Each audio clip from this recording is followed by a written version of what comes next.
Fable 3 is a difficult game to review. It is neither instantly fantastic, nor is it a huge catastrophe. That being said, it is important to know the successes and the failures of Fable 3 before taking the plunge. Everyone is going to see Fable 3 differently, but in the end, we really enjoyed our time in Albion, despite some pretty massive issues.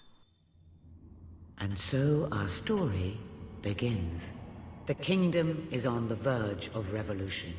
But who will be the hero to lead the rebellion? Fable 3 is the latest fantasy role-playing game from the developers Lionhead Studios, who are just as famous for their unique games as they are for their bombastic claims they make during game development. Once again, players control a hero of Albion as they embark on their journey to cleanse the land of sin or drown the realm into a new age of darkness. Like past Fable entries, Fable 3 relies on morality choices made by the player through the entirety of the game. You play the son or daughter of the hero of Fable 2, who was crowned king, making you the prince or the princess, depending on which gender you choose to play. Your brother, King Logan, has gone off his rocker and made some rather unfavorable political choices, so you and a small band of loyal followers break off and start a revolution for the crown. On your rise to fame, you're tasked with amassing an army capable of overtaking the kingdom itself.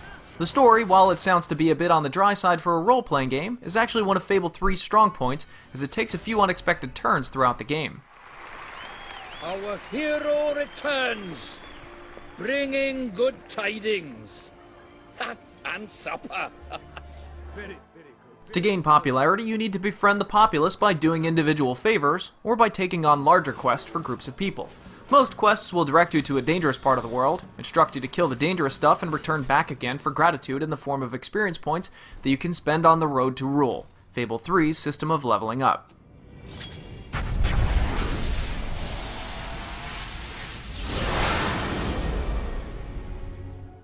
The larger quests are fantastic. They take the player through some gorgeous scenery as they fight off the Fable standard baddies of Hobbs, Balverines, and armies of the undead.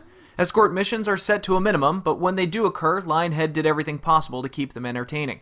You can now drag the person you are escorting by hand, which saves them from wandering off in the wrong direction, and the enemies, while they say they're attacking the person you are escorting, they're really only going after the player.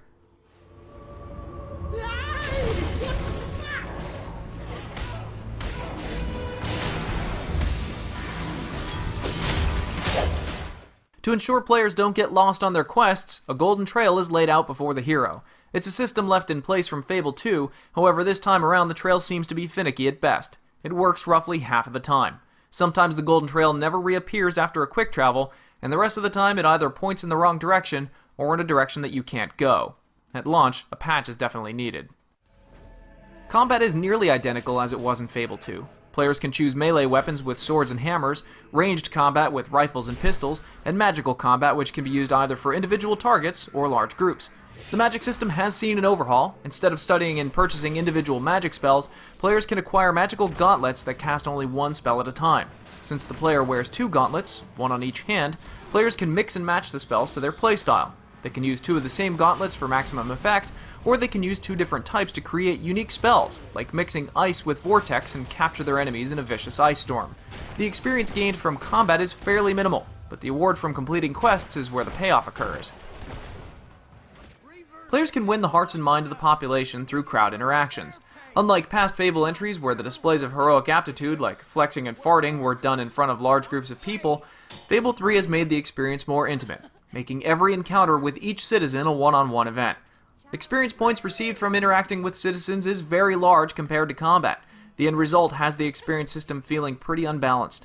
When a quick game of patty cakes with a homeless person gives you a greater reward than slaying a pack of bloodthirsty Balverines, then you know something is wrong. Certainly it's in the hands of every player to decide how they want to play, but the quick path to experience is spamming the A button in town to interact with every citizen they can find. That was great! We frequently witnessed some frame rate issues in Fable 3, ranging from what we'd consider to be moderate to severe for a console game.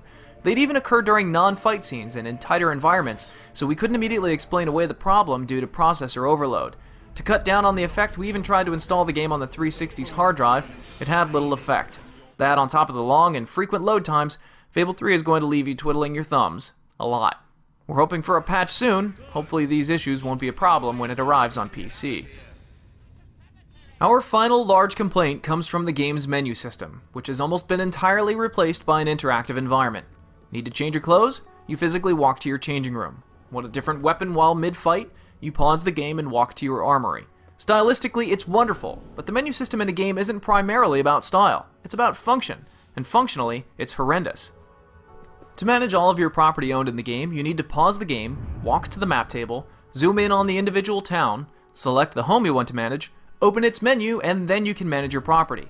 Properties need to be regularly maintained in Fable 3, so you'll be going through this process a lot.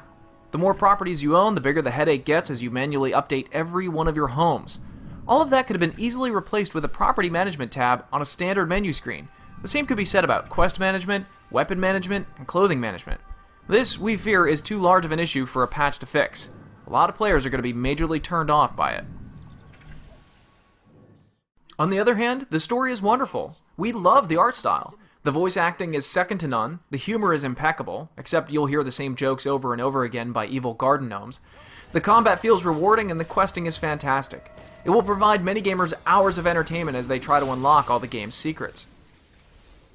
As far as Fable games go, we feel this is the weakest in the series. It's not the title you want to give to your friend who is reluctant to try RPGs for the first time. If you haven't played a Fable game before, we recommend the original or Fable 2 before taking a stab at Fable 3. However, as far as Western RPGs go, it's still a very good game. It certainly has more than its fair share of issues, but if you can look past them, Fable 3 is one hell of an adventure.